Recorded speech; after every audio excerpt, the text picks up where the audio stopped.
I know you scroll on your phone in the bathroom. I used to do it too, okay? TLDR, phase 1 of breaking up with your phone is realizing all of the things that it has replaced.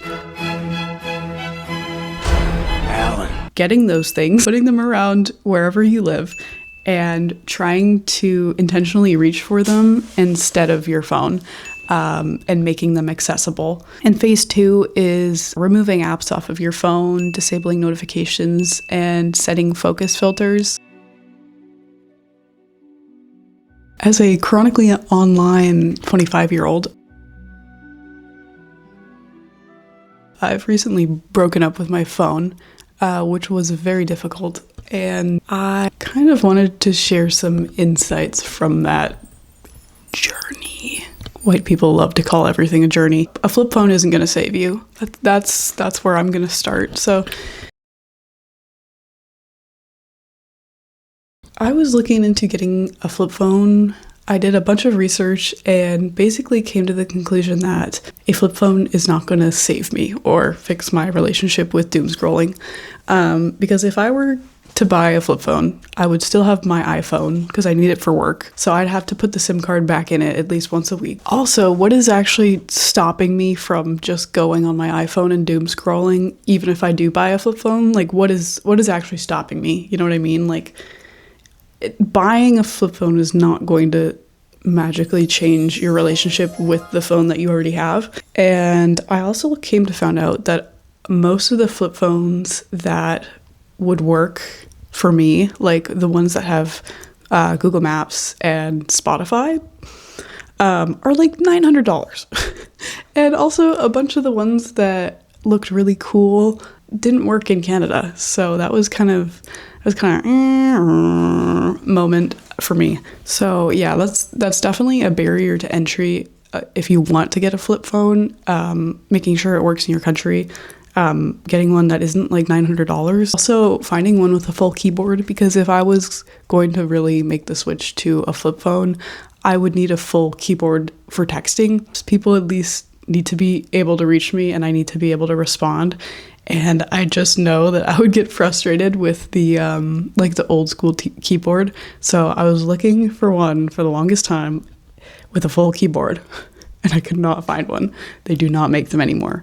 I was like looking into using my old phone because I have this like little LG NV2, which is like, honestly, it's over here. I'll just grab it. Coolest things ever made, by the way. You open it up, boom, it's got a full keyboard. I came to find out that the SIM service that these older flip phones run on has been discontinued. So that kind of sucked. Yes, apparently a lot of old flip phones run on a digital SIM, and that service was discontinued by TELUS, I think in like 2018 or something. So I was trying. I wasn't trying to buy a new phone. I wanted to use my old one, but apparently that is no longer an option. So now I am at this point where I'm like, okay, I can't use my old phone. I don't want to buy a new one. I don't have that kind of money. So I'm just going to reconcile with the fact that I'm going to have to deal with my stupid iPhone and like actually change my relationship with it instead of just jumping ship. So I want to just mention a couple things that helps me, I guess, change my relationship with my phone and doom scrolling, because like I mentioned earlier, I am 25. I also have ADHD, which is not super helpful for the whole doom scrolling thing.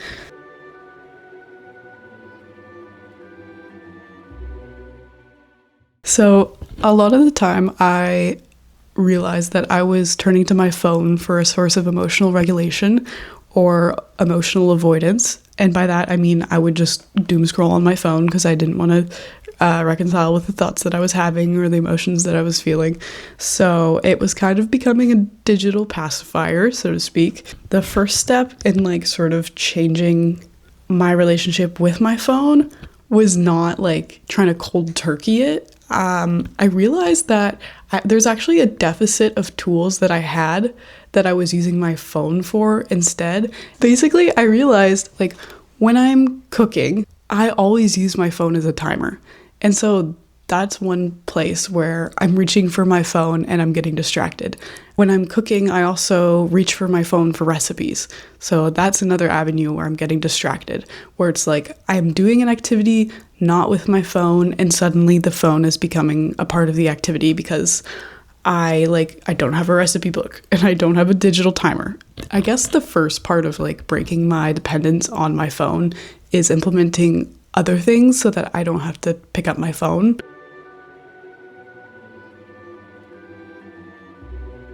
Part of that solution is getting a physical recipe book with little cards that you can write on, so that when you want to make something, you can just pull out your recipe book instead of reaching for your phone.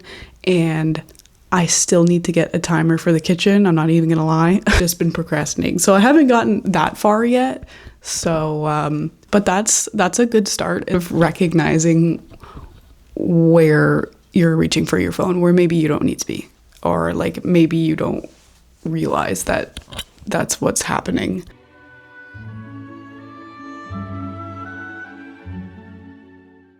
I guess the first part of breaking up with your phone for me was growing my window of tolerance. So when I'm talking about like adding shortcuts to my desktop and buying a timer and buying a recipe book, this is not the stage where I've completely like thrown my phone in the dumpster, thrown it out the window, it's on fire, it's gone. This is just me growing my window of tolerance to be without my phone for slightly longer than usual, right? So I think it takes like, I don't know how many degrees of change it is. Start a new habit. It's a gradual process. I know you scroll on your phone in the bathroom. I used to do it too, okay? But then like my legs would fall asleep and I'd be on the toilet for like 45 minutes. So it's kind of maybe weird to talk about, but yeah, put a book in the bathroom. I don't know. I am growing my window of tolerance to be without my phone by getting a recipe book or putting a book in the bathroom. Hey, I know, whatever. So moving on, let's talk about all the shit that my phone has replaced. So, for example, a notepad. This is from the dollar store. Some of you might recognize this. This is like $4 or $5, and I keep this on my desk all of the time. And so, I guess in like phase 1, I don't know how many phases there are, so let's see if this sticks in the video, but I guess when you're initially trying to make a change to move away from using your phone so much, like I mentioned earlier, you have to sort of implement analog tools so that you're not reaching for your phone. One of those things for me was getting a notepad. So I just like had this out and then I was like, wow, this is actually like really great. I'm gonna use this all the time. And it's like, this is basically like a huge scratch pad. So this is not my like serious, I'm not journaling, like it's not, this book does not have a specific purpose, and I feel like it's actually better if you get a inexpensive book from like the dollar store, because then you don't feel so bad about like messing it up, which sounds silly, but I know that there's other people other than me that feel this way about a brand new sketchbook. Yeah, I guess one of the key things to remember is there are no rules with the notepad. Chicken scratch is okay, doodling is okay, messy is okay. It's a cheap notepad. I promise nothing bad is going to happen to you if you use it the wrong way. Okay, so those are the rules for the notepad. So yeah, I found this massively helpful to have this on my desk, not even as like just a means to stop using my phone so much, but just as someone who has like very intense brain fog and memory loss because of my ADHD. I have so many fleeting thoughts, and sometimes it's hard for me to separate what's truly important and what's not. So no matter what it is, if I have a thought and I'm like, oh, I better not forget that, I immediately write it down. And this is always on my desk. Like it's never far away from me. And I always leave like a nice gel pen on top of the notebook so I don't have to like go searching for it. So trying to make this process of being analog as stupidly easy as possible and like remove any barriers, even if that means like leaving a pen with a notebook, which seems stupid. Like all of my pens are behind me on this like IKEA pegboard thing, so they're really only another step of away, but like, trust me, just leave the pen with the fucking notebook, okay? Another thing is a clock. So it's really shocking how much I would use my phone and not even really think about it. So there is a clock in every room in my apartment that needs a clock. In this room, which I call the girl cave, there's a clock and I can see it from any angle that I sit in the room. There's a clock in the kitchen as well, so that when I'm getting ready in the morning, I'm not losing track of time. So yeah, there's another thing, something simple. Even if you rent, you can just put up a command sticky hook to hang the clock, or like put it on your coffee table or something. I don't know. Another part of sort of ditching your phone or breaking up with your phone is just not having it with you. Like, why does it have to be in your pocket all the time? I promise you it doesn't.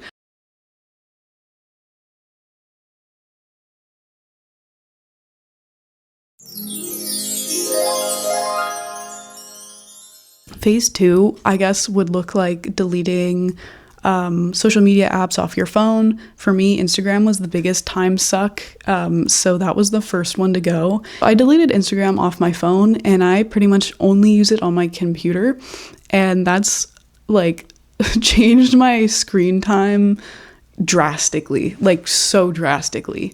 I used to spend hours and hours doom scrolling, and I didn't even mean to. Like, I think most people don't even mean to. They're like, I'll just check this because I'm bored for like 5 minutes, and then the time just like disappears. I only check Instagram on my desktop now, and I found out that it's really annoying to scroll reels on desktop. Like, the volume, I feel like, is really inconsistent, and it's also just not the same. But that option is always there for me if I feel like I want to do some scrolling. But I never scroll reels anymore, which is awesome because that's all that I used to do.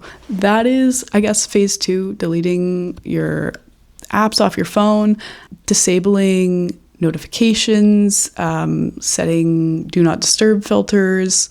Even if you have, like, I have an Apple Watch, I disable all notifications except for text and call.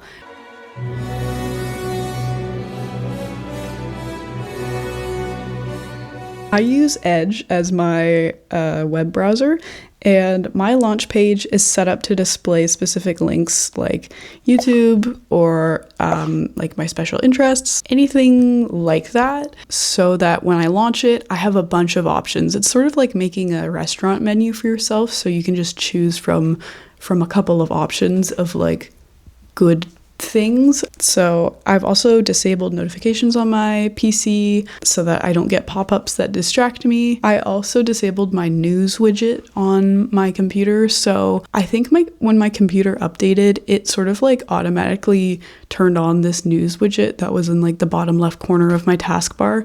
And I think it's important to be up to date on current events and like what's going on in the world. I fully don't believe that sticking your head in the sand is like the answer to like peace. I don't think like ignorance is really the answer to like self-peace. Like there's gonna be shit going on and you should be aware of it and you should be active.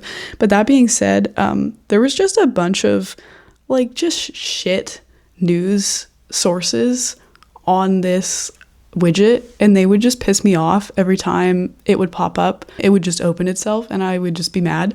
So I've disabled that as well. If you have a laptop or a computer, I highly recommend using shortcuts on your desktop. This sounds very boomer coded, I guess you could say. A way to avoid getting distracted was making these shortcuts. You could just click on it. It'll take you straight to wherever you're going. For me, one of those sites is like yoga on YouTube. My neck has been like killing me lately, so I've been sort of like trying to implement more neck like stretches and yoga and stuff. For me, one of my goals just generally is to learn Japanese and study. So I have a shortcut to a YouTube playlist on my desktop that when I click on it, it takes me right to the next video in the playlist. And then I don't open like Chrome or Edge and get distracted by YouTube or other things, because most of the time I do things with the intention, like with good intentions to do them, but I just get distracted. So sometimes I will just like aimlessly turn on my computer and not really like know like what I want to do or like how I want to start my day. And then there is an option for me right there that I've chosen that is like a good choice, I guess. And I don't really have as much decision fatigue because I've already like laid out a bunch of options for myself. I recommend setting up a do not disturb filter on your phone. Basically, when I come home from school or work, I have a do not disturb filter that automatically turns on. So basically, only my mom or my boyfriend can like get through those filters that I've set. This seems like kind of intense, but I sort of realized that I am not anyone's emergency contact, and therefore I do not need to be contacted in the hours that I am like trying to rest or focus on my own projects. I have this like intense FOMO with my phone where I feel like if I put it down, I'm gonna miss something, or someone's gonna text to hang out and I'm gonna miss it. And I realized that I was sort of like always waiting for something to happen. But if someone texted me like right this second at like say 6 p.m. on a Tuesday evening, would I actually say yes to hang out? And the answer is no. So I have to be like kind of realistic with myself and realize that I was sort of like waiting for a call that was never going to come. So I set up do not disturb filters, and the evenings are my time to relax and unwind. And if I do get a text message or I do get a call, I will just return it in the morning when I wake up, because most of the time I am pretty like tired or overstimulated in the evening, and that's not the best time for me to be responding to people anyways. I think the best, probably one of the best things that's come out of me breaking up with my iPhone has been setting a healthy boundary with when I am available for other people by choosing to only respond in sort of like the mornings or afternoons. Has been like a really healthy choice that I've made, sort of like accidentally, like it's been sort of like a happy accident for me. So if you're also someone who gets really emotionally like fired up from talking to people like friends or family like in the evening, and it sort of like creates this thought spiral for you and like makes it hard for you to sleep, I would highly recommend letting those calls go to voicemail and letting the texts sit in your inbox until you feel like ready in the morning to reply. So yeah, I think that's like most of it. If you have any questions, please let me know. Hopefully I didn't miss anything. But yeah, I guess TLDR, phase 1 of breaking up with your phone is realizing all of the things that it has replaced, like a notepad, a timer, a clock, books even, and then getting those things, putting them around wherever you live, and trying to intentionally reach for them instead of your phone. And making them accessible. And phase 2 is removing apps off of your phone, disabling notifications, and setting focus filters if you can. And I guess like technically phase 3, which I didn't really talk about at all, is finding something to fill that time that you were previously doom scrolling. For me, I really like crafting. I have gotten into beading, which sounds also looming, which is also, I'm out here beading. It sounds like kind of like a grandma activity, which maybe it is, but if you like to do crafts or draw or anything like that, that's a good way to spend your time. I would say maybe just like set a 30-minute timer and tell yourself you're only allowed to spend 30 minutes doing a craft. I like am kind of defiant in a weird way. So I like make these weird rules for myself where I'm like, you're only allowed to listen to music for 20 minutes today. And then I'm like, fuck you. I want to listen to music all day. And then I'll listen to music all day and have a really good time, and I'll whip out a craft. Another great thing you can do is just like go for a walk around the block. It does not have to be a long walk. Like literally you could just go outside for like 2 minutes. and that's a good way to spend your time. So that's sort of like the tip of the iceberg for things that I personally like to do in my free time. I guess I can make like a separate video about things that I like to do in my free time, which honestly no one's gonna prompt me to do, but I'll do anyways. Or like things that make winter less difficult, because obviously breaking up with your phone or breaking any kind of habit or addiction in the winter is like probably one of the hardest / worst times to do it. So kudos to you if you're like seeing this and you're gonna implement some of these things and give it a go, because it's truly like not easy. Yeah, I like totally understand it, because I was chronically online, like not in a cute and funny way, like in like a extremely depressed chungus way. So yeah, I see you. So yeah, anyways, I think that's probably the end of the video. Let me know if you have any questions. Okay. Bye.